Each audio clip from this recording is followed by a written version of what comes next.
Tourism businesses are bracing themselves for a drop in bookings. They're expecting a dip of up to 20% as Singapore tightens measures to curb the spread of COVID-19. From Saturday, all attractions must operate at 50% capacity, while tours have to more than half group sizes, keeping to 20 participants. Vanessa Lim with more. These pooches are off for some pampering. They're going on a sunset sail designed for dogs and their owners. Prior to boarding, these dogs were interviewed to see if they're fit to go on a cruise. And a professional trainer assessed how they react to unfamiliar situations like loud noises, as well as how they react when strangers interact with them. Now, all this to ensure that the cruise goes swimmingly. To keep things ship-shape, the weekly cruise caps the number of two-legged passengers at 60 or half its capacity as required. It started restricting bookings to a maximum of 5 tickets per purchase, ahead of stricter measures from Saturday. Larger groups will be split up and seated in separate zones to prevent intermingling.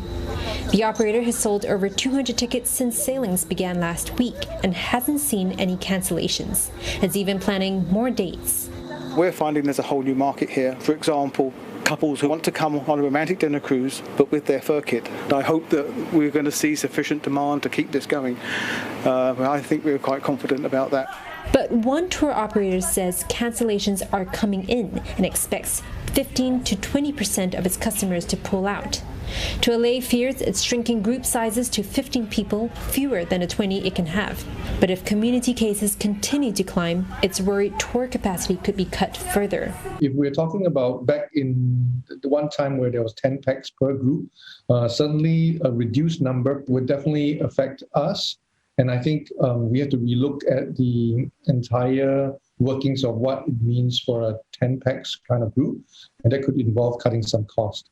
One expert says this could mean laying off staff, with some smaller operators already barely staying afloat.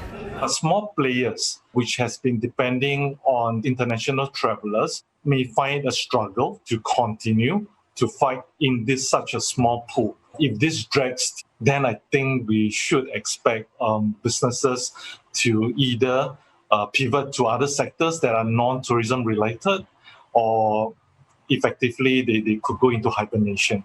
For now, operators say they're hoping to weather the storm, as it's too early to tell how much the new rules will hurt them.